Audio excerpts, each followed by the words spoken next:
দীর্ঘ শ্বাসকষ্টজনিত জটিলতায় না ফেরার দেশে চলে গেছেন বলিউডের প্রখ্যাত অভিনেতা ধর্মেন্দ্র।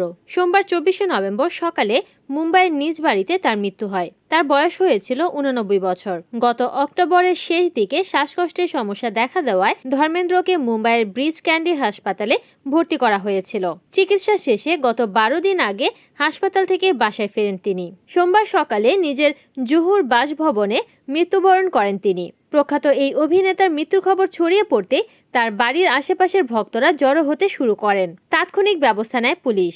অভিনেতার বাড়ির প্রায় 50 মিটার পর্যন্ত ব্যারিকেড বসিয়ে জনসাধারণের চলাচল নিয়ন্ত্রণ করা হয়। প্রবীণ অভিনেতার বাড়িতে তারকারা আসা শুরু করেছেন। শাহরুখ খান, সালমান খান সহ বহু বলিউড তারকা সেখানে উপস্থিত হয়েছেন। হেমা মালিনী, সানি দেওল, ববি দেওল, অমিতাভ বচ্চন ও অভিষেক বচ্চনও ধর্মেন্দ্রের বাড়িতে অবস্থান করছেন।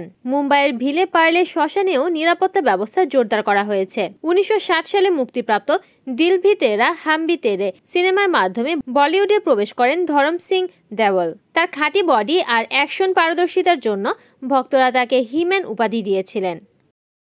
Desk news, NN TV.